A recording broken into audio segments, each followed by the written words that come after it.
अस्सलाम वालेकुम स्टूडेंट्स, कैसे हैं आप सब। उम्मीद करती हूँ कि सब ठीक होंगे। तो आज का जो हमारा टॉपिक है वो है जी बॉडी फ्लूइड। अब बॉडी फ्लूइड का मतलब ये है कि बॉडी के अंदर जो लिक्विड है, जो फ्लूइड है, वाटर है, ठीक है, जो कि डिफरेंट शक्ल में प्रेजेंट है, ठीक है। अब उसके बारे में हमने पढ़ना है। लेकिन हम क्या करते हैं कि हमने अपने टोटल बॉडी फ्लूइड को डिवाइड कर देते हैं टू मेन कंपार्टमेंट में, ठीक है। दो हिस्सों में हम इसको डिवाइड कर देते हैं। एक होता है एक्स्ट्रा सेलुलर फ्लूइड और एक होता है हमारे पास इंट्रा सेलुलर। एक्स्ट्रा सेलुलर के नाम से ही पता लग रहा है ऐसा फ्लूइड जो कि सेल के बाहर होगा, और इंट्रासेलुलर फ्लूइड में मतलब जो कि सेल के अंदर वाली साइड पे होगा, ठीक है। आगे कहता है कि जो एक्स्ट्रा सेलुलर फ्लूइड होता है उसको मजीद हम फिर डिवाइड कर देते हैं दो पोर्शंस में, जो कि एक तो इंट्रासेलुलर फ्लूइड में आ जाता है और दूसरा ब्लड प्लाज्मा के अंदर आ जाता है, ठीक है। मजीद आगे इसको डिवाइड कर दिया। उसके बाद आगे कहते हैं कि इन आ 70 kg एडल्ट मैन, अगर एक पर्सन है जो कि 70 kg उसका वेट है, ठीक है, उसकी बॉडी के अंदर जो टोटल लिक्विड होगा ना स्टूडेंट, वो कितना होगा, 42 लीटर होगा। 70 kg वेट है, अडल्ट पर्सन है, 42 kg उसके 42 लीटर्स जो है उसके अंदर लिक्विड होगा, और ये उसके टोटल बॉडी का ऑलमोस्ट 60% बनता है। यानी उसका जो टोटल वेट अगर हम कंसिडर करें बॉडी का, जिसमें हमारे हमारे पास बोन्स भी आ जाती हैं, मसल्स भी आ जाते हैं, ठीक है, ऑर्गन्स भी आ जाते हैं, तो इसमें से जो 60% है वो उसके अंदर वाटर है, और 40% जो है वो बाकी चीज़ें आ जाती हैं, ठीक है। इसके अलावा कहता है कि ये जो परसेंटेज है 60% है, ये कितनी है, ये वेरी करती रहती है, जो कि पेशेंट की एज के ऊपर, उसकी जेंडर, उसकी डिग्री ऑफ सिवियरिटी ओबेसिटी पे डिपेंड करती है, ठीक है। ओबेसिटी का मतलब ये कि मोटापा कितना है उसके अंदर, ठीक है। जो लोग मोटे हैं उनके अंदर ये वैल्यू जो है वो चेंज हो जाएगी। कहते हैं कि as a person grow older, जैसे कोई पर्सन जो है वो बड़ी एज में जाता है तो उसके अंदर जो बॉडी वेट है, उसको टोटल बॉडी वेट जो कि फ्लूइड की वजह से होता है वो डिक्रीज होना शुरू हो जाता है। यानी आम जुबान में कह लें कि जो यहाँ ओल्डर एज के लोग होते हैं इनके अंदर फ्लूइड का लेवल जो है वो कम होना शुरू हो जाता है। अब यहाँ पे सबसे पहले उसने इंट्रासेलुलर फ्लूइड के बारे में बताया, ठीक है। इंट्रासेलुलर में कहता है कि जो 42 लीटर जो फ्लूइड है एक बॉडी के अंदर, उसमें से जो 28 लीटर है वो हमारे पास आ जाता है इंट्रासेलुलर फ्लूइड, ठीक है। 42 लीटर में से 28 लीटर जो है वो इंट्रासेलुलर सेल मतलब फ्लूइड होता है, यानी सेल्स के अंदर ये 28 लीटर के करीब प्रेजेंट होता है, जो कि ट्रिलियन ऑफ सेल्स के अंदर प्रेजेंट होता है। Is collectively called as intercellular fluid, उसको हम क्या कहते हैं, इंटरसेलुलर फ्लूइड कहते हैं। आगे उसके बाद एक्स्ट्रा सेलुलर फ्लूइड आ जाता है, तो ये ऐसा फ्लूइड है जो कि सेल के आउटसाइड पे लाया करेगा, ठीक है। All the fluid outside the cell, ठीक है, collectively called as extra cellular fluid. अब कहते हैं कि टुगेदर दीज फ्लूइड, अब कहते हैं कि इसके अंदर मजीद हम मतलब इसको डिवाइड कर देते हैं दो पोर्शन के अंदर। तो कहते हैं कि जो 20% है बॉडी का वेट, ठीक है, जिसमें 40 लीटर जो है, मतलब एक 70% का पर्सन था ना जिसके अंदर हमने देखा कि 42 लीटर्स के अंदर टोटल मतलब फ्लूइड है, लेकिन उसमें से 28 लीटर जो है इंट्रासेलुलर है, और अब उसमें से 40 लीटर जो है वो उसके पास एक्स्ट्रा सेलुलर फ्लूइड है, जो कि कितना बनता है उसकी वेट बॉडी का 20% बनता है, ठीक है। The two largest compartment of the extracellular fluid are the interstitial fluid. अब जैसे हमने बताया कि extracellular fluid को हम डिवाइड कर देते हैं दो पोर्शन के अंदर, एक तो इंटरस्टिशियल फ्लूइड होता है, दूसरा प्लाज्मा होता है। इंटरस्टिशियल जो फ्लूइड होता है स्टूडेंट, ये प्रेजेंट होता है सेल्स की जो सॉरी टिश्यूज की स्पेसिस होती हैं ना, टिश्यू के बाहर जो स्पेसिस होती हैं ये वहाँ पे प्रेजेंट होता है, और प्लाज्मा जो है ये ब्लड के अंदर होता है। अब कहते हैं कि जो हमारे पास एक्स्ट्रा सेलुलर फ्लूइड के जो दो मेन पोर्शन है, एक तो इंटरस्टिशियल और दूसरा प्लाज्मा। अब ये जो इंटरस्टिशियल है, ठीक है, ये ऑलमोस्ट 11 लीटर होता है, ठीक है, एक्स्ट्रा सेलुलर फ्लूइड के अंदर, जो कि 3/4 उसकी बॉडी का जो है वो बन जाता है वेट का, ठीक है। और जो प्लाज्मा की अगर बात करें तो ये 3 लीटर के करीब होता है, और जो कि ये 1/4 बनता है, ठीक है। टोटल बॉडी के अंदर लिक्विड जो है वो कितना होता है, 42 लीटर होता है, उसमें से 28 लीटर जो है हमारे पास इंट्रा सेलुलर है, और 14 लीटर जो है हमारे पास एक्स्ट्रा सेलुलर है, ठीक है। अब इन इस 40 में से भी जो है वो हमारे पास 11 लीटर जो होता है, 11 लीटर वो हमारे पास इंटरस्टिशियल होता है, और 3 लीटर जो है वो हमारे पास प्लाज्मा फ्लूइड होता है, ठीक है। अब उसके बाद ब्लड की बात कर रहा है, ठीक है। ब्लड के अंदर जो फ्लूइड प्रेजेंट है, ब्लड कहता है कि कंटेन करता है extra cellular fluid and the intracellular fluid, यानी ब्लड के अंदर दोनों तरह के फ्लूइड प्रेजेंट होते हैं, एक्स्ट्रा सेलुलर भी और इंट्रासेलुलर भी। जो एक्स्ट्रा सेलुलर है वो प्लाज्मा में प्रेजेंट होगा, और जो इंट्रासेलुलर है जो ब्लड के अंदर रेड ब्लड सेल्स होते हैं उनमें प्रेजेंट होता है। इसके बाद कहते हैं कि जो एवरेज वॉल्यूम होता है अडल्ट के अंदर, मतलब एक पर्सन के अंदर जो ब्लड प्रेजेंट होता है वो ऑलमोस्ट 7% होता है उसके टोटल बॉडी वेट के, यानी जितना उसका बॉडी वेट है उसके 7% जो है उसके अंदर ब्लड प्रेजेंट होगा, जो कि अबाउट 5 लीटर बनता है, यानी कि 5 लीटर जो है वो हमारे पास ब्लड होता है। अब कहते हैं कि about 60% of the blood plasma and 40% is red cell. अब जो है इसके अंदर जो ब्लड है, ठीक है, जो कि 7% है, मतलब टोटल उसका बॉडी के अंदर जो लिक्विड है उसमें इसमें से 60% कहता है कि प्लाज्मा होता है, ठीक है, और अगर 40% जो है वो रेड ब्लड सेल्स रहते हैं। यानी कि अगर हम ब्लड जो है इसको 100% कंसिडर करें है तो ये 7% है, यानी कि 5 लीटर के करीब बन रहा है। लेकिन इसमें से जो 60% है वो यानी ज़्यादा अमाउंट में प्लाज्मा है और 40% में हमारे पास रेड ब्लड सेल्स आता है। लेकिन इसके बाद ये भी बात की जाती है कि ये परसेंटेज जो है वो डिपेंड कर रही होती है लोगों के लिहाज से, जेंडर के लिहाज से, वेट के लिहाज से, एज के लिहाज से, ठीक है, मल्टीपल फैक्टर्स होते हैं जिसके लिहाज से जो है ना ये वैल्यू परसेंटेज जो है वो चेंज होती रहती है, ठीक है। जैसे मेल के अंदर जो है ब्लड का लेवल ज़्यादा होता है एज़ कम्पेयर टू फीमेल, और अगर इन्फेंट्स की बात करें तो इन्फेंट में इससे भी ज़्यादा होता है, ठीक है, आरबीसीज का लेवल, ठीक है, बच्चों के अंदर ज़्यादा होता है। इस वजह से ये वैल्यूज़ क्या हो जाती हैं, मतलब जेंडर चेंज होने से वेरी कर जाती हैं, फिर एज के फ़र्क आने की वजह से भी, वेट की वजह से भी, और इसके अलावा न्यूट्रिशनल जो फैक्टर्स होते हैं वो भी डिपेंड करते हैं। अब यहाँ पे कहता है कि ब्लड के फंक्शंस यहाँ पे डिस्कस किए हुए हैं, ठीक है। हमारे पास ये एक इंपॉर्टेंट क्वेश्चन है आपका, ठीक है, function of blood in the human body. सबसे पहले है जी ट्रांसपोर्टेशन। अब ट्रांसपोर्टेशन में देखें ब्लड का एक इंपॉर्टेंट काम होता है कि ये ऑक्सीजन को कैरी करता है, ठीक है। ब्लड के अंदर जो हीमोग्लोबिन होती है, ठीक है, उस टाइम क्या करती है, ऑक्सीजन को कैरी करती है, लंग से लेके जाती है और पूरी बॉडी के अंदर जो है इसको ट्रांसपोर्ट की जाती है। और पर्पज़ क्या होता है, यानी ऑक्सीजन क्यों रिक्वायर्ड होती है, सेलुलर रेस्पिरेशन के लिए। सेलुलर रेस्पिरेशन यानी वो प्रोसेस होता है जिसमें सेल्स जो हैं मेटाबॉलिज्म करके तो एनर्जी बनाते हैं बॉडी के लिए। उसके बाद न्यूट्रेंट आ जाता है तो ये जो है ट्रांसपोर्ट करता है न्यूट्रेंट्स को भी, such as glucose, amino acid, ठीक है, जो कि डाइजेस्टिव सिस्टम में बन रहे होते हैं, ठीक है। डाइजेस्टिव सिस्टम के अंदर जो भी खुराक आती है, ठीक है, आगे उसको उसके यूजफुल कंटेंट में चेंज करने के बाद जो ट्रांसपोर्ट करना होता है डिफरेंट एरियाज में बॉडी के, वो भी जो परफॉर्मेंस होती है वो किसके थ्रू होती है, ब्लड के थ्रू होती है। उसके बाद हार्मोन्स आ जाता है। अब हार्मोन स्टूडेंट हमारी बॉडी के अंदर एक इनका इंपॉर्टेंट रोल है, ठीक है, बहुत सारे फंक्शन जो हैं इसकी वजह से परफॉर्म हो रहे हैं। तो अगर ये हार्मोन्स ना हो तो बॉडी एक तरह से समझ लें कि बॉडी लाइफ जो है वो स्टॉप हो जाए, ठीक है। तो अब जो हार्मोन्स हैं जो कि सिक्रीट होते हैं वो कहाँ पे सिक्रीट हो रहे थे, अपने ब्लड के अंदर, मतलब ये सिक्रीट हो रहे थे अपने ग्लैंड से निकलने के बाद, एंडोक्राइन ग्लैंड होते हैं इनको सिक्रीट करते हैं। और फिर इसके बाद इन्होंने जहाँ पे मतलब एंडोक्राइन ग्लैंड ने इसको किसी खास ऑर्गन के पास भेजना है, टिश्यू के पास भेजना है, तो ये जो है उसको ब्लड में सिक्रीट कर देते हैं और ब्लड इनको वहाँ पे ले जाता है।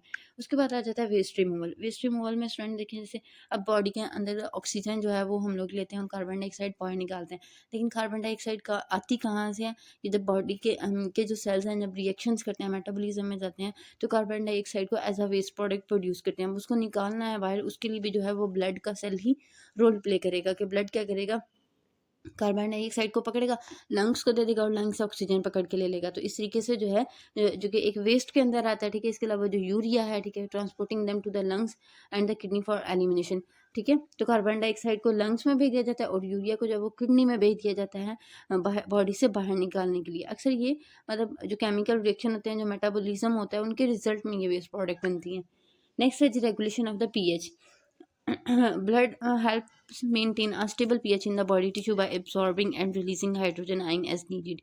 तो pH हमारे पास क्या होती है कि कंसंट्रेशन ऑफ हाइड्रोजन आयन, ठीक है, हाइड्रोजन आयन की जो ब्लड के अंदर कंसंट्रेशन है उसको भी जो मेंटेन करना होता है, ठीक है, वो भी किसी तरीके से ब्लड करता है। हाइड्रोजन आयन को जो है वो जितनी मतलब pH मेंटेन करने के लिए ज़रूरत होती है उस हिसाब से इसको रिलीज कर देता है या एब्जॉर्ब कर लेता है, ठीक है, बॉडी टिश्यूज़ के अंदर, ब्लड के अंदर, ठीक है। तो इस तरीके से जो pH है वो भी मेंटेन रहती है।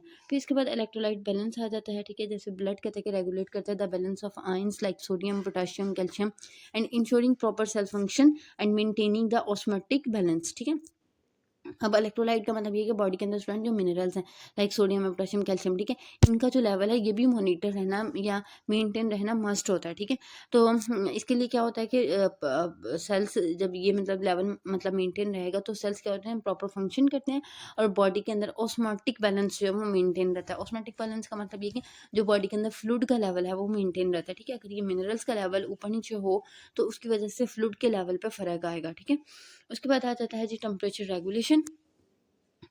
अब ब्लड जो है वो हेल्प करता है बॉडी का टेम्परेचर रेगुलेट करने के लिए बाय एब्जॉर्बिंग और रीडिस्ट्रीब्यूटिंग हीट, यानी कि अगर जब केमिकल रिएक्शन होते हैं स्टूडेंट उसके रिजल्ट में हीट भी प्रोड्यूस होती है। अगर तो बॉडी का टेम्परेचर बहुत कम है, ठीक है, मतलब सर्दी है जैसे, तो वो हीट को क्या करेगा, ज़्यादा से ज़्यादा एब्जॉर्ब करेगा। अगर गर्मी है तो उस कंडीशन में वो उस हीट को जिस्म से बाहर निकालेगा, ठीक है। उसके बाद आ जाता है कि इम्यून सिस्टम सपोर्ट, ठीक है। अब जो हमारे जो वाइट ब्लड सेल्स होते हैं, ठीक है, उनका एक इंपॉर्टेंट रोल होता है जी, जो कि ब्लड के अंदर प्रेजेंट है, ठीक है, इनका एक इंपॉर्टेंट रोल होता है कि ये इम्यूनिटी में मतलब इनका इम्यूनिटी का एक पार्ट होते हैं, तो ये डिफेंड कर रहे थे हमारी बॉडी को बचा रहे होते हैं, मतलब पैथोजेंस के खिलाफ, पैथोजन से, बैक्टीरिया, वायरस वगैरह से, ठीक है। पैथोजन क्या होती है? कोई भी ऐसी चीज़ जो कि हमारी बॉडी में मतलब आके नुकसान पहुंचाए, कोई बीमारी पैदा करे, कोई भी जरासीम हो सकता है ये, ठीक है। उसके बाद आ जाता है क्लॉटिंग एंड होम्योस्टेसिस। अब कहते हैं कि जो प्लेटलेट्स होते हैं ब्लड के अंदर ही ये भी प्रेजेंट होते हैं, कि जो सेल का थर्ड वाला पिगमेंट है, ठीक है, जो सेल है ब्लड के अंदर, वो हमारे पास प्लेटलेट है। और कुछ प्रोटीन्स होती हैं, ठीक है, ब्लड के अंदर, जो कि फैसिलिटेट करती हैं क्लॉटिंग के प्रोसेस को। क्लॉटिंग का मतलब क्या होता है? खून जमना, ठीक है। अब जैसे स्टूडेंट अक्सर हमें चोट लगती है तो थोड़ा सा ब्लड निकलता है, तो कुछ देर बाद वो सील हो जाता है। अब वो किसकी हेल्प से होता है? ये प्लेटलेट और प्रोटीन्स की वजह से होता है, ठीक है। वो वहाँ पे क्लॉट बना के उसको सील कर देती हैं ताकि मजीद ब्लीडिंग ना हो, ठीक है, जिसकी वजह से एक्सेसिव ब्लीडिंग को ये प्रिवेंट करती हैं, बचाती हैं। When the blood vessels are injured, जब ब्लड वेसल किसी वजह से इंजर्ड हो जाती हैं। उसके बाद आ जाता है volume and pressure maintenance. Blood volume and pressure are regulated to ensure adequate perfusion to all tissues and organs. अब कहते हैं कि जो ब्लड का प्रेशर और जो वॉल्यूम है, यानी ब्लड का लेवल कितना होना चाहिए, अमाउंट कितनी होनी चाहिए, और उसका जो प्रेशर है, ठीक है, ये भी कहते हैं कि बहुत इंपॉर्टेंट होता है, ठीक है। अगर ये सही होगा तो सारे टिश्यूज के अंदर, ऑर्गन्स के अंदर जो परफ्यूजन है, यानी जितना ब्लड चाहिए, जितनी उनकी रिक्वायरमेंट है, उसी हिसाब से जो है ब्लड उनको जाके परफ्यूज करेगा, उनको सप्लाई देगा। अगर ये लेवल भी मतलब परफ्यूजन सही तरह से नहीं होती, या बहुत ज़्यादा होती है, या बहुत कम होती है, तो उस कंडीशन में ऑर्गन्स के डैमेज होने का चांस होता है। तो इस वजह से ब्लड के प्रेशर का, ब्लड प्रेशर का और वॉल्यूम का मेंटेन रहना भी बहुत ज़रूरी है। उसके बाद आ जाता है फ्लूइड बैलेंस। अब फ्लूइड बैलेंस का मतलब है ये ब्लड मेंटेन करता है the balance between the fluid intake and the output, ठीक है। अब जो बॉडी में हम, जैसे हम पानी वगैरह पी रहे हैं, ठीक है, जो फ्लूइड हम अंदर लेके जाते हैं, और कितना मतलब बॉडी के अंदर रहना है, कितना जो है वो नहीं ज़रूरत है, एक्स्ट्रा है, उसको बाहर निकाल देना है, ठीक है। और फिर जब बाहर निकालना है तो उस कंडीशन में जो है डिहाइड्रेशन अगर वाली कंडीशन है, जैसे कि पानी की कमी हो रही है, उस कंडीशन में वो क्या करेगा? आउटपुट को कम कर देगा, ठीक है। और अगर एक्सेसिव फ्लूइड रिटेंशन हो रही है तो फिर वो क्या करेगा कि आउटपुट को बढ़ा देगा, ठीक है, ज़्यादा से ज़्यादा जो है फ्लूइड बॉडी से बाहर निकालेगा। और डिहाइड्रेशन है तो फिर ज़्यादा से ज़्यादा जो है वो एब्जॉर्ब करेगा। तो इस तरीके से ये फ्लूइड को बैलेंस भी कर रहा होता है बॉडी के अंदर। उसके बाद बफरिंग आ जाता है, तो कहते हैं कि act as a buffering system. Buffering system का क्या मतलब ये होता है कि जो अगर पीएच के अंदर मिनिमाइज चेंज आता है, तो एंड प्रिवेंटिंग एक्सेसिव एसिडिटी और अल्कलाइनिटी, ठीक है। कि बॉडी के अंदर मतलब दो तरह से मतलब पीएच होती है ना, या तो एसिडिक होती है या बेसिक होती है। तो जो एक बॉडी का इन्वायरमेंट है, जो उसकी पीएच अगर वो उसको रिक्वायर्ड ना हो, तो फिर बॉडी के जो पार्ट्स होते हैं, हिस्से होते हैं, ठीक है, स्ट्रक्चर्स होते हैं, ऑर्गन्स होते हैं, वो काम नहीं करते हैं, ठीक है। एसिडिटी अगर ज़्यादा हो जाए या अल्कलाइनिटी ज़्यादा हो जाए, तो इसको भी जो मेंटेन करना होता है वो भी ब्लड करता है, जिसको हम बफर सिस्टम कहते हैं। आगे आ जाता है about 1/6 of total volume of the body consist of space between cells which are collectively called the interstitium. अब कहता है कि हमारे पास जो टोटल बॉडी का वॉल्यूम है, ठीक है, उसमें से 1/6 जो है, ठीक है, उसके वो मतलब जो स्पेस है या एरिया है, वो कहाँ पे प्रेजेंट होता है? सेल्स के दरमियान में जो स्पेसेस होती हैं वो, ठीक है, उनको हम क्या कहते हैं? इंटरस्टिशियम कहते हैं। सेल्स के दरमियान की स्पेसेस, यानी एक सेल ये है, दूसरा ये है, थर्ड वाला ये है, तो इनके ये जो दरमियान की स्पेसिस हैं, ठीक है, ये कितनी होती हैं? उसके बॉडी का जो टोटल वॉल्यूम है उसमें 1/6 जो है ये स्पेसिस होती हैं, ठीक है, जिनको हम क्या कहते हैं? इंटरस्टिशियम कहते हैं। और इनके दरमियान में जो फ्लूइड प्रेजेंट होता है, ठीक है, इसको हम इंटरस्टिशियल फ्लूइड कहते हैं, ठीक है। सेल्स या टिश्यूज के दरमियान की जो स्पेसिस हैं या उनके दरमियान में जो लिक्विड प्रेजेंट है, उसको हम क्या कहते हैं? इंटरस्टिशियल फ्लूइड कहते हैं। उसके बाद एक तो हमने देखा कि बॉडी के अंदर ब्लड प्रेजेंट है, ठीक है। फिर उसके बाद जो दूसरा इंपॉर्टेंट आ जाता है फ्लूइड, वो हमारे पास है लिम्फ, ठीक है, वो क्या है? हमारे पास लिम्फ है। अब स्टूडेंट लिम्फ भी जो है हमारी बॉडी का एक इम्पॉर्टेंट सिस्टम है, जिसको हम लिम्फेटिक सिस्टम कहते हैं, ठीक है।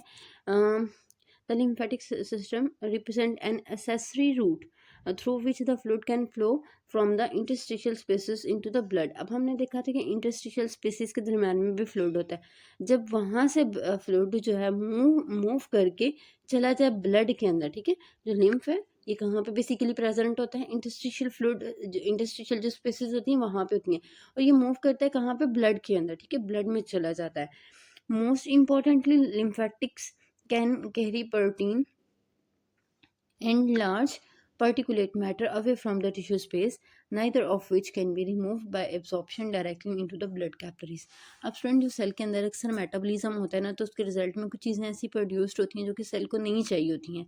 सेल क्या करता है, उनको निकाल देता है बाहर इंटरस्टिशियल स्पेसिस में। अब वो जो इंटरस्टिशियल स्पेसिस के अंदर जो है वो लिम्फ होता है, ठीक है। अब ये जो लिम्फ होता है लिम्फेटिक्स के थ्रू, यानी जो लिम्फ लिम्फ जिन वेजल्स के अंदर ट्रैवल करेगा उसको हम क्या कहते हैं, लिम्फेटिक्स कहते हैं, जैसे ब्लड वेजल्स होती हैं। इसी तरीके से जो लिम्फ की ट्रैवलिंग के लिए अल्लाह ताला ने पाथवे जो नालियाँ बनाई हैं उनको हम क्या कहते हैं, लिम्फेटिक्स कहते हैं। अब कहते हैं कि जो टिश्यूज़ की स्पेसिस होती हैं वहाँ पे कुछ पार्टिकुलेट किस्म मैटर होता है, ठीक है, ख़ास किस्म का मैटर होता है या प्रोटीन्स होती हैं जो कि ब्लड कैपिलरीज में नहीं जा सकती हैं, ठीक है, उनको वहाँ पे नहीं भेजा जा सकता, तो उनको फिर कहाँ पे भेज दिया जाता है, इंटरस्टिशियल स्पेसिस में भेज दिया जाता है, ठीक है। अब लिम्फ के साथ उनको जो है फिर ब्लड के अंदर डाल दिया जाता है, और ब्लड फिर उनको जहाँ पे मतलब ज़रूरत होती है, अगर वो वेस्ट हैं तो फिर उनको बॉडी से बाहर निकालने के लिए ले जाता है, और अगर वो कहीं और पे यूटिलाइज हो सकती हैं किसी और जगह पे, तो उनको फिर वहाँ पे ट्रांसपोर्ट कर दिया जाता है। अब कहते हैं कि lymph is drive from the interstitial fluid, कहते हैं कि लिम्फ जो है वो इंटरस्टिशियल फ्लूइड का बना होता है, that flow into the lymphatics, lymphatics के अंदर ये ट्रैवल करता है, या फिर लिम्फ वेसल्स के अंदर, ठीक है। दोनों एक ही चीज़ें हैं, लिम्फेटिक और लिम्फ वेसल्स। कहते हैं कि यहाँ पे कुछ फंक्शन डिस्कस किए हुए हैं लिम्फ के। उसके बाद कहते हैं कि फ्लूइड बैलेंस आ जाता है, इसका भी एक इंपॉर्टेंट रोल होता है ब्लड की तरह से फ्लूइड लेवल को बैलेंस को मेंटेन करना। अब कहते हैं कि लिम्फेटिक वेसल्स कलेक्ट करती हैं एक्सेस इंटरस्टिशियल फ्लूइड को from the tissues and preventing oedema and maintaining fluid balance. अब इनका भी काम उसी तरीके से ब्लड की तरह है कि ये क्या करेंगे, टिश्यूज से जो है वो एक्स्ट्रा फ्लूइड को एब्जॉर्ब करेंगे, जिसकी वजह से पेशेंट जो है वो अडीमा में नहीं जाता। अडीमा क्या होता है कि अगर बॉडी के अंदर एबनॉर्मली फ्लूइड की अकमुलेशन हो जाए, एबनॉर्मली मतलब फ्लूइड जमा होना शुरू हो जाए, तो इसको हम क्या कहते हैं, अडीमा कहते हैं। अक्सर आपने देखा होगा स्टूडेंट, कुछ लोग ऐसे होते हैं जिनकी टांगें बहुत मोटी होती हैं, फूली हुई होती हैं, उनके बाजू भी इसी तरीके से होते हैं, तो जब अगर आप उनकी स्किन को पिंच करते हैं तो अंदर एक गढ़ा बन जाता है, ठीक है। तो वो एक इंडिकेशन होती है कि बॉडी के अंदर फ्लूइड का लेवल बहुत ज़्यादा है, ठीक है। तो इसको हम एडीमा कहते हैं। ज़्यादातर जो हाइपरटेंसिव पेशेंट होते हैं या जो किडनी के पेशेंट होते हैं, ठीक है, उनके अंदर ये हमें देखने को मिलता है, ये साइन मिल रहा है एडीमा का, ठीक है। और इस तरह से ये क्या कहते हैं कि मेंटेन करते हैं फ्लूइड का बैलेंस को। उसके बाद आ जाता है इम्यून सिस्टम सपोर्ट। अब स्टूडेंट ये जो लिम्फ होता है, ठीक है, इसके अंदर लिम्फोसाइट्स होते हैं जो कि ब्लड सेल्स हैं, वाइट ब्लड सेल्स हैं, ठीक है। अब वाइट ब्लड सेल्स का काम किसके अंदर होता है, इम्यूनिटी के अंदर होता है, यानी ये पैथोजन को किल करते हैं, वायरस बैक्टीरिया को, तो इस तरीके से ये हमारी बॉडी को डिफेंड कर रहे होते हैं। इसके बाद कहते हैं कि जो लिम्फ नोड होते हैं फिल्टर करते हैं, ट्रैप करते हैं फॉरेन पार्टिकल्स को, allowing immune cells to recognize and respond to infection. अब स्टूडेंट ये जो लिम्फेटिक्स हैं, ये लिम्फ वेसल्स हैं, इनकी बॉडी के ऊपर जो है बॉडी में मतलब कई पॉइंट्स के ऊपर आके ऐसे छोटे छोटे से जंक्शंस आते हैं, ठीक है। ऐसे ये मैसेज होते हैं राउंडेड में, ठीक है, राउंडेड शक्ल में होते हैं, और डिफरेंट एरियाज में ये प्रेजेंट होते हैं। इनको हम क्या कहते हैं, लिम्फ नोड्स कहते हैं, ठीक है। अब ये जो लिम्फ नोड होते हैं ये क्या करते हैं कि जो भी फ्लूइड आ रहा है, ठीक है, उसके अंदर से फॉरेन पार्टिकल को ट्रैप करेंगे, और इम्यून सेल जो इनके अंदर प्रेजेंट है वो रिकॉग्नाइज कर लेंगे कि ये कोई पैथोजन है, कोई बॉडी के लिए हार्मफुल चीज़ है, तो उस हिसाब से उसके खिलाफ रिस्पॉन्ड करके बॉडी को इन्फेक्शन से बचाते हैं, ठीक है। उसके बाद आ जाता है जी transport of nutrients and waste. तो लिम्फेटिक वेजल्स जो होती हैं वो एब्जॉर्ब भी करती हैं, ट्रांसपोर्ट भी करती हैं डाइटरी लिपिड्स को, ठीक है, फ्रॉम द डाइजेस्टिव सिस्टम, यानी हमारा जो डाइजेस्टिव सिस्टम है, ठीक है, वहाँ से ये लिपिड्स और फैट को एब्जॉर्ब करके तो बॉडी में ट्रांसपोर्ट करती हैं, ठीक है, adding in lipid absorption. Lipid की जो एब्जॉर्प्शन है, फैट्स की जो एब्जॉर्प्शन है हमारी बॉडी में, ये उसमें रोल प्ले करती हैं। नेक्स्ट आ जाता है कि lymphatic capillaries are also absorb cellular waste. ये सेल का जो वेस्ट होगा उसको भी एब्सॉर्ब करेंगी, और उसको बाद उसको लेके चले जाती हैं काम पे लिम्फ नोड में, ठीक है, फॉर फिल्ट्रेशन के लिए, कि लिम्फ नोड जो है वो उसमें से वेस्ट को रख लेंगे और बाकी जो यूजफुल कंटेंट है उसको बॉडी को रिटर्न कर देते हैं। उसके बाद आ जाता है जी absorption of fat soluble vitamin. अब हमारी बॉडी के अंदर स्टूडेंट कुछ विटामिन ऐसे होते हैं जो कि वाटर में डिसॉल्व होते हैं, और कुछ ऐसे होते हैं जो कि फैट्स के अंदर होते हैं। अब जो फैट्स के अंदर डिसॉल्व होने वाले विटामिन होते हैं, ठीक है, वो उसमें हमारे पास A, D, E, K, ठीक है, एडेक विटामिन आ जाते हैं जिनको हम फैट सॉल्युबल विटामिन कहते हैं। अब इनकी जो एब्सॉर्प्शन होती है उसके अंदर जो लिम्फेटिक वेसल्स होती हैं वो हेल्प करती हैं, ठीक है, डाइजेस्टिव ट्रैक्ट से। यानी इनकी जो एब्जॉर्प्शन है फैट सॉल्युबल विटामिन की वो कौन करती हैं, लिम्फेटिक वेसल्स करती हैं। तो ये इस तरह से मतलब एक यूजफुल मटेरियल को भी की एब्जॉर्प्शन में भी इनका रोल होता है। उसके बाद है जी ट्रांसपोर्ट ऑफ एंटीजन। अब lymph carries antigen substances that trigger immune an immune response to lymph node for recognition and activation of the immune cell। अब कहता है कि कोई भी एंटीजन है, एंटीजन यानी कि ऐसी चीज़ है जो कि बॉडी के लिए नुकसानदा होती है। कोई भी फॉरेन मटेरियल आके जो बॉडी को नुकसान पहुंचाए उसको हम क्या कहते हैं, एंटीजन कहते हैं। अब ये बॉडी में जैसे ही एंटीजन आएगी तो लिम्फ इसको लेके चला जाएगा कहाँ पे, हमारे इम्यून सिस्टम के पास, ठीक है। इम्यून सिस्टम को जाके ये रिस्पॉन्ड करेगा कि जो है वो इसके साथ फाइट करने के लिए कुछ ना कुछ सेल्स को, इम्यून सेल्स को एक्टिवेट किया जाए, ठीक है। तो इस तरीके से जो है ये एंटीजन की ट्रांसपोर्टेशन में भी रोल प्ले करते हैं। उसके बाद है return of fluid to the blood circulation. अब लिम्फेटिक वेसल्स जो हैं, ठीक है, ये फिल्टर कर रही होती है लिम्फ को, ठीक है। जो इनको फ्लूइड मिला है ना टिश्यू स्पेसिस से, उसको इन्होंने फिल्टर करना है। तो फिर उसके बाद कहते हैं कि now divide of cellular waste को सेपरेट कर लेंगी, पैथोजेंस को सेपरेट कर लेंगी and back into the blood stream, ठीक है। और उसके बाद जो मटेरियल होगा उसको कहाँ पे डाल दिया जाता है, ब्लड स्ट्रीम के अंदर, ब्लड सर्कुलेशन के अंदर डाल दिया जाता है, ठीक है, वेस्ट मटेरियल को सेपरेट करने के बाद। उसके बाद आ जाता है जी सेकेंडरी सर्कुलेटरी सिस्टम। अब स्टूडेंट हमने अपनी बॉडी में देखा है, एक तो ब्लड है जो कि पूरी बॉडी में सर्कुलेट करता है, चीज़ें ट्रांसपोर्ट करता है, वेस्ट मटेरियल को निकालता है। अब जब आपने लिम्फ का सिस्टम पढ़ा है, लिम्फेटिक सिस्टम पढ़ा है, तो उसमें भी आपको सेम यही चीज़ें देखने को मिली हैं।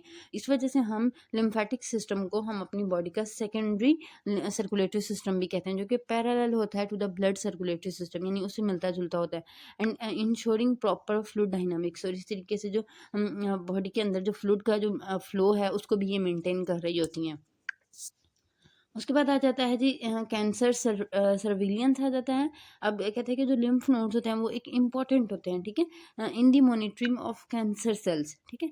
दे can trap and contain metastatic cells, prevent their spread. अब ये जो कैंसर सेल्स होते हैं, ठीक है, इनको रिकॉग्नाइज करना है, ठीक है, इनको पकड़ना है, इनको किल करना है, तो उसमें अंदर भी जो हमारे लिम्फ नोड होते हैं वो रोल प्ले करते हैं। अब जो कैंसर सेल्स होते हैं स्टूडेंट, ये मेटास्टैटिक सेल होते हैं। मेटास्टैटिक सेल्स का मतलब क्या है कि ये स्प्रेड करते हैं, फैलते हैं, जिस्म के एक हिस्से से दूसरे हिस्से में चले जाते हैं, ठीक है। तो ये जो लिम्फ नोड होते हैं इनकी स्प्रेडिंग को भी क्या करते हैं, कंट्रोल करते हैं। उसके बाद आ जाता है जी maintenance of the tissue pressure. अब लिम्फेटिक वेसल्स जो होती हैं वो हेल्प करती हैं टिश्यू प्रेशर को मेंटेन करने में by preventing accumulation of access fluid in the tissue, ठीक है। तो अब जब इन्होंने टिश्यूज़ के दरमियान में जो फ्लूइड का लेवल है उसको मॉनिटर करना है, उसको कंट्रोल करना है, तो इस तरीके से जो टिश्यू का प्रेशर है, टिश्यू के इर्द गिर्द जो ब्लड का प्रेशर, फ्लूइड का प्रेशर है, ये उसको भी क्या करती हैं, मतलब मेंटेन रखती हैं, जिसकी वजह से टिश्यू का स्ट्रक्चर जो है वो मेंटेन रहता है। अगर एक्स्ट्रा फ्लूइड वहाँ पे अकोमोलेट हो जाएगा तो टिश्यू का स्ट्रक्चर जो है वो डैमेज हो जाएगा, और अगर कम होगा उस कंडीशन में भी तो इसी के से वहाँ पे जो लेवल है उसको मेंटेन रखा जाता है। इसके बाद आ जाता है जी इन्फ्लामेटरी रिस्पॉन्स, कि बॉडी के अंदर कहीं पे भी कोई इंजरी या इन्फेक्शन हुई है, ठीक है, तो वहाँ पे इन्फ्लामेशन हो जाएगी। उस इन्फ्लामेशन को मज़ीद स्टॉप करने के लिए या उस इन्फेक्शन और इंजरी से प्रोटेक्ट करने के लिए लिम्फेटिक वेसल्स जो होती हैं ये इम्यून सेल्स को ट्रांसपोर्ट करती हैं और प्रोटीन्स को ट्रांसपोर्ट करती हैं to the site of infection और इंजरी, ठीक है, साइट ऑफ इन्फेक्शन या इंजरी पे, ठीक है।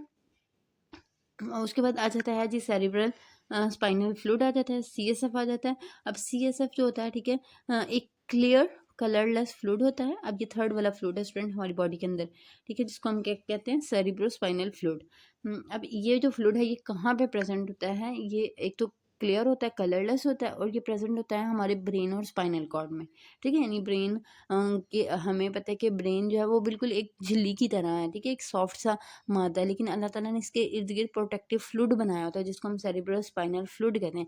अब ये जो फ्लूइड है ये हमारी स्पाइनल कॉर्ड यानी रीढ़ की हड्डी तक में प्रेजेंट होता है। अब इसके डिफरेंट फंक्शन होते हैं। सबसे पहले कुशिंग एंड शॉक एब्जॉर्प्शन। तो जैसे हमें पता है कि ब्रेन हमारा बहुत सॉफ्ट ऑर्गन है, ठीक है, तो ये जो फ्लूइड होता है ये एज अ प्रोटेक्टिव कुशन के तौर पे काम कर रहा होता है अराउंड द ब्रेन की सराउंडिंग में। अब इसका काम क्या होता है कि कोई भी झटका लगता है, शॉक लगता है, तो ये फ्लूइड उसको एब्जॉर्ब कर लेता है, जिसकी वजह से जो फिजिकल ट्रॉमा है to the delicate neural tissues, ठीक है, वो बच जाता है, ठीक है। यानी कि जो ब्रेन के टिश्यूज हैं जिनको हम न्यूरल टिश्यूज कहते हैं वो डेलिकेट होते हैं, नाजुक होते हैं, तो उनको फिजिकल ट्रॉमा से या इंजरी से ये बचा लेता है ये फ्लूइड।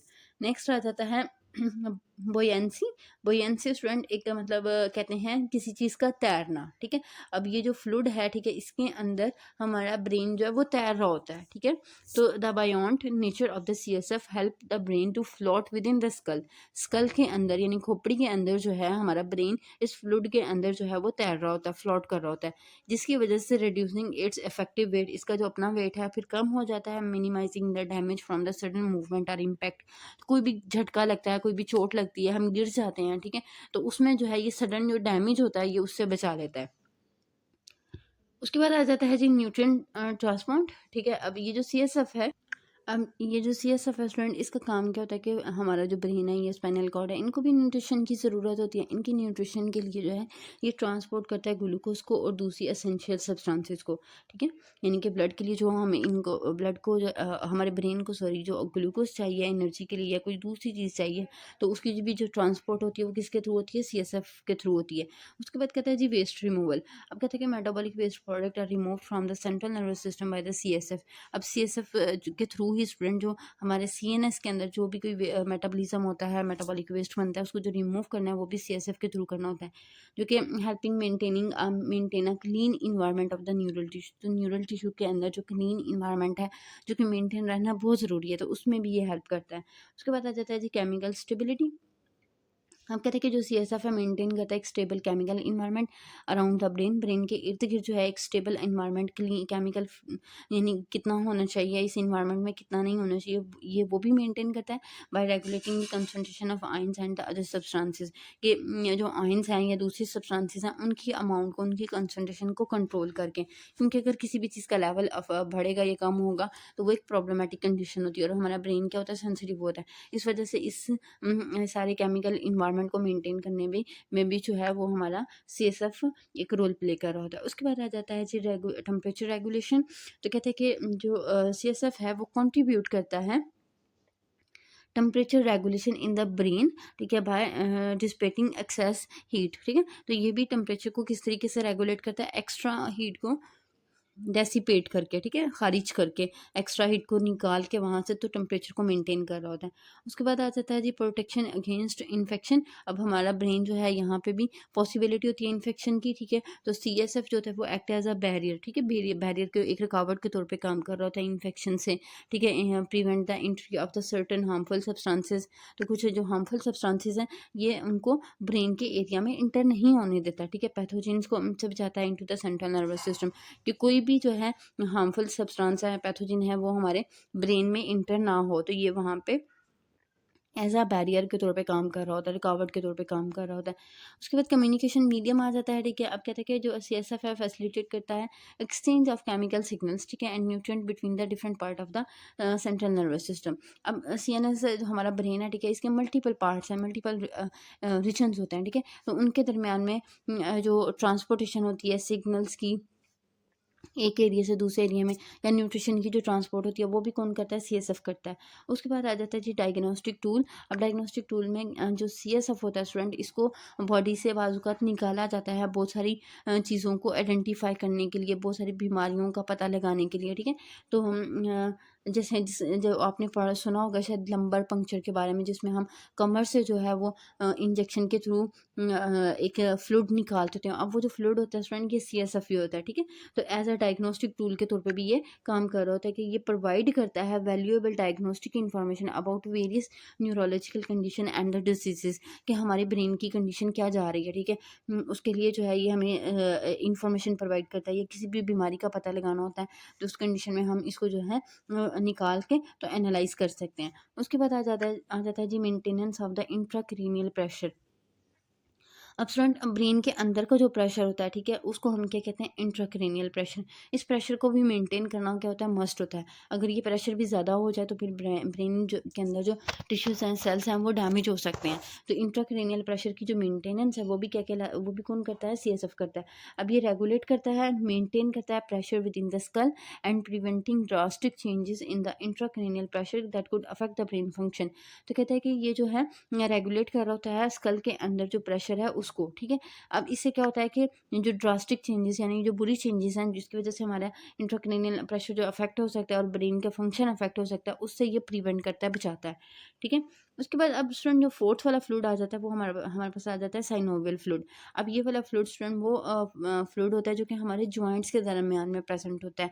अब देखें जॉइंट है, अल्लाह ताला ने इनके इर्द गिर्द भी प्रोटेक्टिव जो है वो एक कुशन बनाया होता है, एक जो है फ्लूइड बनाया होता है जो कि लुब्रिकेट करता है जॉइंट्स को, ताकि जो है जॉइंट्स मूवमेंट के दरमियान जो है वो फ्रिक्शन प्रोड्यूस करके एक दूसरे के साथ रगड़ खा के डैमेज ना हो जाए। तो अल्लाह ताला ने इनके दरमियान में एक ल्यूब्रिकेटिंग मटेरियल को जो है डाल दिया, जो कि साइनोवियल फ्लूइड कहलाता है। अब कहते हैं कि साइनोवियल फ्लूइड जो है एक ल्यूब्रिकेटिंग एंड प्रोटेक्टिव फ्लूइड है, ठीक है, जो कि जॉइंट में प्रेजेंट होता है, contributing the joint function and health, जो कि जॉइंट के फंक्शन और हेल्थ में और फंक्शन में इसको हेल्प करता है, ठीक है। इसके बाद इसके अब कुछ फंक्शन यहाँ पे डिस्कस किए हैं। सबसे पहले तो आ जाता है इंपॉर्टेंट फंक्शन ल्यूब्रिकेशन है, ठीक है। अब कहता है कि जो साइनोवियल फ्लूइड है वो जो जॉइंट की सर्फेसिस है उनको ल्यूब्रिकेट करता है, जिसकी वजह से फ्रिक्शन रिड्यूस हो जाती है between the cartilage covered bone and during the movement. यानी कि जैसे स्टूडेंट एक बून का एंड ये है, ठीक है, और दूसरी बून का एंड ये है, कंसिडर कर लें, तो इनके दरमियान में अल्लाह ताला ने एक प्रोटेक्टिव कवरिंग बनाई होती है जिसको हम कार्टिलेज भी कहते हैं, कार्टिलेज कहते हैं। इन कार्टिलेज के दरमियान में अल्लाह ताला ने जो है वो फ्लूइड रखा होता है, ठीक है। अब ये जो फ्लूइड होता है ये फ्रिक्शन से बचाता है, कार्टिलेज को आपस में रगड़ खाने से बचाता है, ठीक है। तो जिसकी वजह से जो है जॉइंट ईजिली मूव कर लेते हैं। उसके बाद शॉक एब्जॉर्प्शन आ जाता है, तो बाकी फ्लूइड की तरह से ये भी एक शॉक एब्जॉर्बर के तौर पे काम कर रहा होता है। कुशिंग द जॉइंट के इर्द गिर्द कुशन एक के तौर पे काम करता है, जो कि प्रोटेक्ट करता है from the excessive impact during the physical activity के। जैसे अक्सर हम गिर जाते हैं, ठीक है, या कोई भी इस तरह की एक्टिविटी होती है कि हमारी जॉइंट के ऊपर चोट लगती है, तो उस कंडीशन में ये उस शॉक को क्या कर लेता है, एब्जॉर्ब कर लेता है और हमारे जॉइंट तक डैमेज को नहीं आने देता। उसके बाद आ जाता है न्यूट्रिएंट सप्लाई। न्यूट्रिएंट सप्लाई में ये है कि अब जॉइंट तक जो न्यूट्रिशन पहुंचाने का काम होता है, ठीक है, वो भी कौन करता है, ये साइनोवियल फ्लूइड करता है। जैसे ऑक्सीजन है या मेटाबॉलिक जो सब्सटेंसेस हैं जो कि रिक्वायर्ड हैं, ठीक है, कार्टिलेज के लिए, जॉइंट्स के लिए, तो ये साइनोवियल फ्लूइड जो है ट्रांसपोर्ट करता है। उसके बाद आ जाता है वेस्ट रिमूवल। वेस्ट रिमूवल में यही बात आ जाती है कि जो मेटाबॉलिक वेस्ट है, जो जैसे कि फ्रॉम द कॉन्ड्रोसाइट्स, ठीक है, कॉन्ड्रोसाइट्स क्या है, कार्टिलेज के सेल्स होते हैं, ठीक है। यानी कि जो हमने देखा कि दो जॉइंट्स के दरमियान में कार्टिलेज की एक कवरिंग अल्लाह ताला ने बनाई होती है। अब वो जो कवरिंग होती है इसके अंदर कॉन्ड्रोसाइट सेल्स की एक टाइप है, ये प्रेजेंट होते हैं, ठीक है। जब इनके अंदर जब मेटाबॉलिज्म होता है तो उस वजह से कोई मेटाबॉलिक वेस्ट भी बनता है। अब उसको जब निकालना है, साइनोवियल फ्लूइड जो है उसमें हेल्प करता है, जिसकी वजह से एक हेल्थी कार्टिलेज इन्वायरमेंट जो है वो मेनटेन रहता है। उसके बाद आ जाता है जॉइंट न्यूट्रिशन। जॉइंट न्यूट्रिशन में भी स्टूडेंट यही है कि जो साइनोवियल फ्लूइड होता है, ठीक है, ये क्या करता है कि जो एसेंशियल न्यूट्रिएंट्स हैं, ठीक है, उनको जो जॉइंट का कैप्सूल है, जॉइंट जहाँ पे मतलब प्रेजेंट है उस एरिया के अंदर जो है वो ट्रांसपोर्ट करता है और जॉइंट्स को या बोन्स को जो है वो न्यूट्रिशन प्रोवाइड करता है। उसके बाद आ जाता है टेम्परेचर रेगुलेशन। टेम्परेचर रेगुलेशन में भी यहाँ पे यही करेगा कि जो एक्सेसिव हीट है जो कि किसी भी मेटाबॉलिक रिजल्ट्स की वजह से, ये इंजाइम्स की फंक्शनिंग की वजह से प्रोड्यूस होती है, तो उसके लिए जो टेम्परेचर चाहिए होता है उसको भी ये क्या करता है, रेगुलेट करता है, ठीक है। मतलब इंजाइम्स की एक्टिविटी के लिए हमें पता है कि खास टेम्परेचर चाहिए होता है। अगर वो टेम्परेचर ज़्यादा हो तो तब भी प्रॉब्लमेटिक है और अगर कम हो तो तब भी प्रॉब्लमेटिक है। और मेटाबॉलिक प्रोसेस जब होते हैं उसके रिजल्ट में हीट जो है वो रिलीज़ होती है, ठीक है। अब उस एक्स्ट्रा हीट को निकालना है, ठीक है, या मज़ीद उसके लिए हीट रिक्वायरमेंट है, ठीक है, तो हीट को एब्सॉर्ब करना है, उसमें भी जो है ये टेम्परेचर को रेगुलेट करते हैं और जॉइंट की हेल्थ के अंदर कंट्रीब्यूट करते हैं। जॉइंट स्टेबिलिटी आ जाता है, ठीक है। अब साइनोवियल फ्लूइड जो है वो कहते हैं कि सपोर्ट करता है जॉइंट को stability by reducing the friction, यानी फ्रिक्शन को रिड्यूस करता है, स्मूथ मूवमेंट अलाउ करता है बिटवीन द जॉइंट सर्फेसिस, ठीक है, जॉइंट की सर्फेसिस के दरमियान में, जिसकी वजह से जॉइंट जो है वो स्टेबल रहते हैं, उन पे कोई भी डैमेज नहीं आता। इम्यूनोलॉजिकल डिफेंस आ जाता है, तो कहते हैं जो फ्लूइड है जो कि contain the component of the immune system help to defend the joint against the infection और द इन्फ्लेमेशन। तो यहाँ पे भी स्टूडेंट जो फ्लूइड होता है इसके अंदर भी कुछ जो है इम्यून सिस्टम के कंपोनेंट प्रेजेंट होते हैं जो कि इसको मज़ीद किसी इन्फेक्शन से या इन्फ्लेमेशन से बचाते हैं।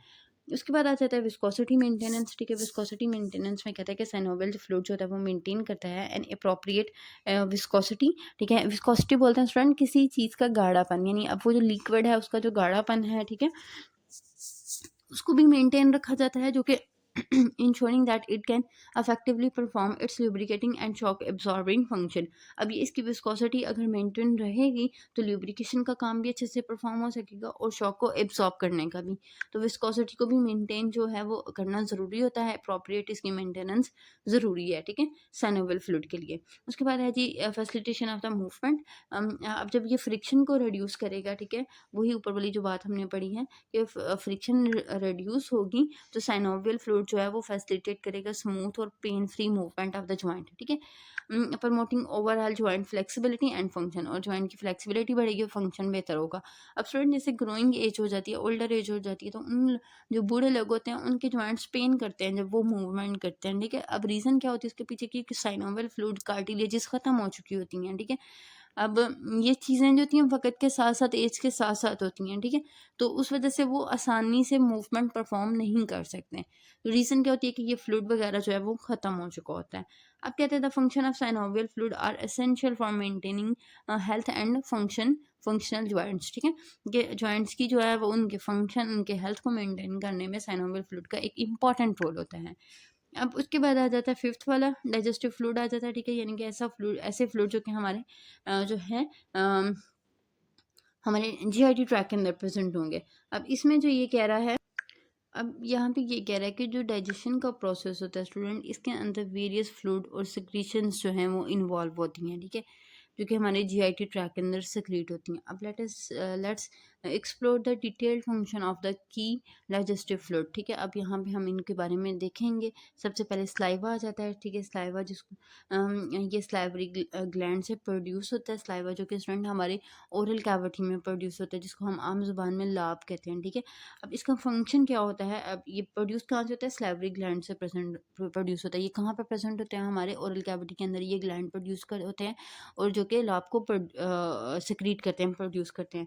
अब इनका फंक्शन क्या होता है कि ये moisture the food for easier swallowing. अब कोई भी खुराक हम खाते हैं तो उस खुराक में कोई क्या कर देते हैं, मॉइस्ट कर देते हैं, ठीक है, जिसकी वजह से उसको निगलने में आसानी हो जाती है। अब कहते हैं कि कंटेन इंजाइम्स। अब ये स्लाइवा के अंदर इंजाइम्स होते हैं, जैसे अमाइलेज होता है जो कि कार्बोहाइड्रेट की ब्रेकडाउन स्टार्ट कर देते हैं, ठीक है। ओरल कैविटी में स्लाइवा आ गया, उसके बाद गैस्ट्रिक जूसेस आ जाते हैं, ठीक है। अब ये कहाँ से सिक्रीट आउट होते हैं, हमारे स्टमक की लाइनिंग से, हमारे जो मैदा होता है उसकी लाइनिंग से ये सिक्रीट आउट होते हैं। अब इनका फंक्शन क्या होता है कि ये एसिडिक इन्वायरमेंट जो है वो बनाते हैं हमारे स्टमक के अंदर, जिसकी वजह से जो पेप्सिनोजिन है, ठीक है, वो एक्टिवेट हो जाती है किसके अंदर, पेप्सिन के अंदर। अब ये पेप्सिनोजिन का काम क्या होता है कि ये प्रोटीन की डाइजेशन कर रही होती है। हमारे मैदे के अंदर जो डाइजेशन है स्टूडेंट, उसके लिए एसिडिक इन्वायरमेंट ज़रूरी होता है। अब एसिडिक इन्वायरमेंट के लिए हमारी स्टमक की जो लाइनिंग है ये पेप्सिनोजिन को सिक्रीट करती हैं, ठीक है। अब पेप्सिनोजिन जो है वो पेप्सिन में कन्वर्ट होगी एसिडिक इन्वायरमेंट की वजह से, और प्रोटीन की ब्रेकडाउन होगी। अब कहते हैं कि ये जो प्रोटीन है इसको ब्रेकडाउन कर दिया जाता है किसके अंदर, स्मॉलर पेप्टाइड्स के अंदर, यानी छोटे छोटे पार्टिकल्स के अंदर, जिनको हम पेप्टाइड्स कहते हैं, ठीक है।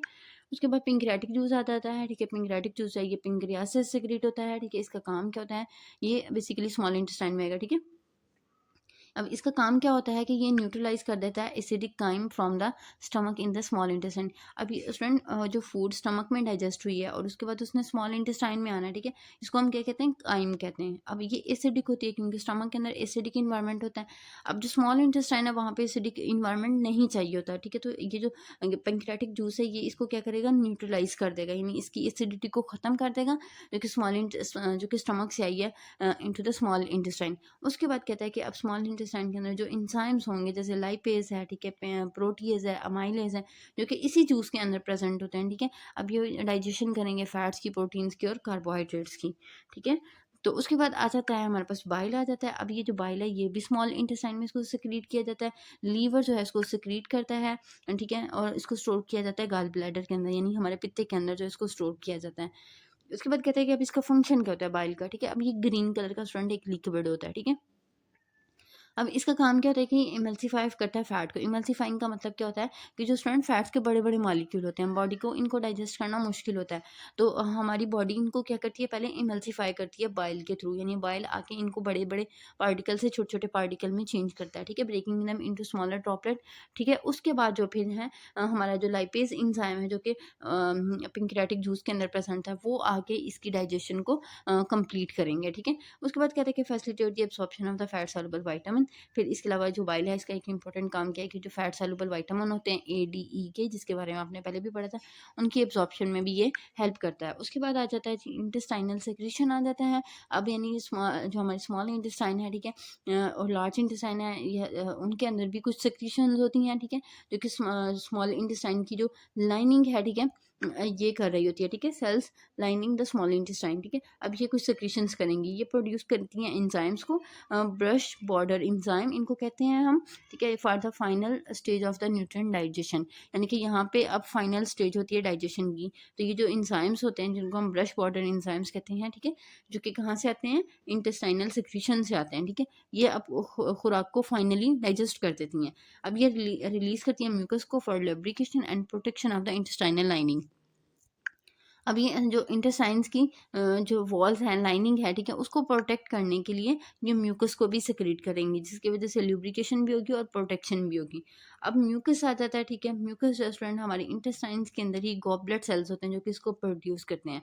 अब ये जो म्यूकस है इसका काम क्या होता है कि ये एक प्रोटेक्टिव लेयर बनाती है, ठीक है, ऑन द इंटेस्टाइनल लाइनिंग, जिसकी वजह से जो डाइजेस्टिव इंजाइम्स होते हैं या एसिडिक कंटेंट होते हैं वो इसको डैमेज होने से बचा लेते हैं। अब जैसे अक्सर स्टूडेंट बात करते हैं कि जो हम खाने में तो मतलब मीट वगैरह भी खाते हैं, ठीक है, वेजिटेबल्स भी खाते हैं, सारी की सारी जाके कहाँ पे हज़म हो जाती हैं, हमारे स्टमक में हज़म होती हैं, ठीक है, हमारी इंटेस्टाइन्स में हज़म होती हैं। तो जो हमारा स्टमक है वो भी तो मसल्स का बना हुआ है, ठीक है, तो हमारी जो इंटेस्टाइन्स है वो भी मसल्स की बनी हुई है, तो वो क्यों नहीं डाइजेस्ट होती हैं, जबकि वो इन चीज़ों को डाइजेस्ट कर रही हैं अपने अंदर इसी तरह के मटेरियल्स को। तो इसका आंसर ये होता है कि ये जो म्यूकस की लेयर है जो कि गॉबलेट सेल्स प्रोड्यूस कर रहे होते हैं, ये उसके इर्द गिर्द एक कवरिंग बना देते हैं, जिसकी वजह से एसिडिक कंटेंट जो है जाके स्टमक या इस इंटेस्टाइन की वॉल के साथ कांटेक्ट नहीं हो पाता, जिसकी वजह से वो डैमेज नहीं होती हैं। तो अक्सर आपने सुना होगा कि कुछ पेशेंट्स ऐसे होते हैं जिनको अल्सर हो जाता है। अल्सर आम ज़ुबान में हम क्या क्या क्या कहते हैं कि मैदे के अंदर ज़ख्म हो गए। अब वो ज़ख्म होने के पीछे क्या रीज़न होती है कि ये जो इनकी म्यूकस की लेयर है वो क्या हो जाती है, डैमेज हो जाती है, जिसकी वजह से एसिड जो है वो जाके हमारी जो वॉल है डाइजेस्टिव ट्रैक्ट की उसके साथ कॉन्टैक्ट करेगा और उसको डाइजेस्ट करना शुरू कर देगा, उसको खाना शुरू हो जाएगा, जिसकी वजह से अंदर सुराख बन जाते हैं, ज़ख्म बन जाते हैं, ठीक है। नेक्स्ट आ जाता है जी हार्मोन्स आ जाते हैं। अब कहते हैं कि जो हमारी गैस्ट्रोइंटेस्टाइनल ट्रैक है, जीआईटी ट्रैक है, इसके अंदर कुछ सेल्स होते हैं जो कि हार्मोन्स को सिक्रीट करते हैं। अब ये जो हार्मोन्स हैं इनका काम क्या होता है, ये रेगुलेट करते हैं डाइजेस्टिव प्रोसेस को by signalling the release of the digestive juice. अब इन हार्मोन्स का काम क्या होता है कि जो जो डाइजेस्टिव जूस आपने हमने सारे ऊपर पढ़े हैं, बाइल है, ठीक है, गैस्ट्रिक सिक्रीशंस हैं, इंटेस्टाइनल सिक्रीशंस हैं, इन सारों को जो सिक्रीट करवाना है, ठीक है, उसके पीछे ये हार्मोन्स का काम होता है। And controlling movement in the digestive track, और डाइजेस्टिव ट्रैक के अंदर जो मूवमेंट है फूड की उसको कंट्रोल करने में भी इनका रोल होता है। उसके बाद वाटर आ जाता है। अब वाटर कहते हैं कि ये एब्जॉर्ब किया जाता है इसको from the food and produce by the body, ठीक है। अब वाटर जो है ये मतलब कहाँ से आता है कि बॉडी के अंदर जो है जो जो फूड हम लेते हैं, फूड में लेते हैं, ठीक है, उसमें से इसको एब्जॉर्ब किया जाता है या बॉडी प्रोड्यूस कर रही होती है, वहाँ से ये वाटर जो है वो आता है। अब इसका फंक्शन क्या होता है कि ये aids in the dissolution of the nutrients facilitating their absorption, nutrients को अपने अंदर एब्जॉर्ब करता है, ठीक है, जो न्यूट्रिएंट्स हैं वो इसके अंदर एब्जॉर्ब हो जाते हैं, फिर इसके बाद इनकी एब्जॉर्प्शन जो है वो आसान हो जाती है। नेक्स्ट आ जाता है जी maintain the fluidity of digestive content for smooth movement. अब अगर स्टूडेंट अगर हम डाइजेस्टिव ट्रैक के अंदर सिर्फ हमारी खुराक सॉलिड फॉर्म में हो तो उसकी ट्रैवलिंग क्या होगी, मुश्किल होगी। तो वाटर वहाँ पे प्रेजेंट होने की वजह से फूड के जो कंटेंट हैं, डाइजेस्टिव कंटेंट जो है वो इजीली स्मूथ मूवमेंट के साथ जो है वो आगे की तरफ मूव कर जाते हैं। तो ये इस तरीके से जो फ्लूइडिटी है डाइजेस्टिव कंटेंट की उसको भी मेंटेन करता है। उसके बाद म्यूकस है, यहाँ पे अगेन उसने म्यूकस के बारे में डिस्कस किया हुआ है। ये कहते हैं कि म्यूकस जो है एक विस्कस स्लिपरी फ्लूइड होता है जो कि सेवरल इसके इंपॉर्टेंट फंक्शन होते हैं बॉडी के अंदर। अब इसका जो सबसे पहले इंपॉर्टेंट काम है क्या है जी, प्रोटेक्टिव बैरियर के तौर पे काम करती है। जैसे मैंने आपको पहले बताया कि म्यूकस जो है एक प्रोटेक्टिव लेयर बना देती है हमारी, जिसको हम म्यूकस मेम्ब्रेन कहते हैं, ठीक है। जो ये कहाँ पे प्रेजेंट होती है, रिस्पिरेटरी ट्रैक में, डाइजेस्टिव ट्रैक में और रिप्रोडक्टिव ट्रैक के अंदर ये प्रेजेंट होती है। अब कहते हैं कि फिजिकल बैरियर के तौर पर काम करेगी, जिसकी वजह से जो डायरेक्ट कॉन्टैक्ट है between the potentially harmful substances and the underlying epithelial cell जो है कहते हैं कि बैरियर के तौर पर काम करेगी, और जो इस तरीके से जो एपिथेलियल सेल्स हैं, ठीक है, उनका डायरेक्ट कांटेक्ट नहीं हो पाता हमारी जो हार्मफुल सब्सटेंसेस होती हैं उनके साथ, ठीक है। यानी कोई भी अगर पैथोजन वगैरह आ जाता है बॉडी से बाहर, तो वो आके डायरेक्टली हमारी जो लेयर्स हैं, स्किन की लेयर है, हमारे मसल्स की लेयर है या ऑर्गन्स की लेयर है, उनको अफेक्ट नहीं करती, क्योंकि उसके इर्द गिर्द जो है एक बैरियर प्रेजेंट होता है जो कि म्यूकस का बना होता है। उसके बाद आ जाता है जी मॉइस्चराइजेशन। अब म्यूकस का काम क्या होता है कि ये जो म्यूकस मेम्ब्रेन है मॉइस्टिंग इन्वायरमेंट जो है वो प्रोड्यूस करती है, जिसकी वजह से ड्राइंग नहीं होती है, यानी चीज़ें ड्राई होके डैमेज नहीं होती, और इस वजह से फंक्शनल इंटीग्रिटी भी जो है मेंटेन रहती है। यानी कि फंक्शनल इंटीग्रिटी का मतलब ये कि उनका जो फंक्शन है, जो उनकी साख्त है, ठीक है, वो मेंटेन रहती है, स्ट्रक्चर्स की डिस्टर्ब नहीं होती। उसके बाद है trapping and explosion of the particles. अब म्यूकस कहता है कि इसके अंदर जो है वो एक मटेरियल होता है जिसको हम म्यूसिन कहते हैं, जो कि ग्लाइकोप्रोटीन है, ठीक है। जेल लाइक इसकी कंसिस्टेंसी होती है, जो कि ट्रैप करती है डस्ट को, बैक्टीरिया को और फॉरेन पार्टिकल को। यानी कि कोई भी अगर फॉरेन पार्टिकल आया, डस्ट वगैरह आया, तो ये म्यूकस उनको क्या करेगी, ट्रैप कर लेगी, ठीक है। उसके बाद कहते हैं कि जो सीलिया हेयर लाइक स्ट्रक्चर होते हैं in certain tissues move in coordinated pattern to propel mucus and trap the particle away, aiding their expulsion। यहाँ पे इसने क्या किया, ट्रैप किया है।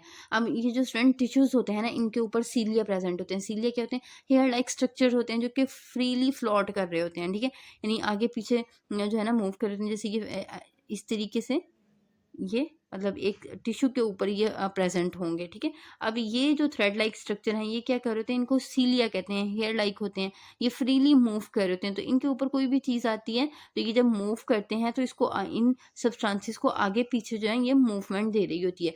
अब कहते हैं कि जो इनकी मूवमेंट है सीलिया की, ठीक है, टिश्यूज के ऊपर इन अ कोऑर्डिनेटेड पैटर्न, एक कोऑर्डिनेटेड पैटर्न में होती है, जिसकी वजह से ये प्रोपेल करती है म्यूकस को, ठीक है। म्यूकस आगे पीछे मूव करता है, जिसकी वजह से ये पार्टिकल्स को ट्रैप कर लेते हैं और फिर उनको उनके एक्सपल्शन में, यानी उनको बॉडी से बाहर निकालने में हेल्प करता है। उसके बाद ल्यूब्रिकेशन आ जाता है। अब ल्यूब्रिकेशन का मतलब ये कि म्यूकस जो है वो ल्यूब्रिकेटिंग इन्वायरमेंट भी प्रोवाइड करती है in the physiological processes such as facilitating the movement of the food. जैसे कि फूड की मूवमेंट है, वहाँ पे ये जो है म्यूकस जब प्रेजेंट होगा तो एक जो है ल्यूब्रिकेशन जो है वो प्रेजेंट होगी डाइजेस्टिव ट्रैक में, ठीक है, जिसकी वजह से and easing the passage of air in the respiratory system. और हमारा जो रेस्पिरेटरी सिस्टम के अंदर भी क्योंकि ये प्रेजेंट होती है तो एयर जो है वो गुजरती है, तो वो भी आसानी से गुजर जाती है।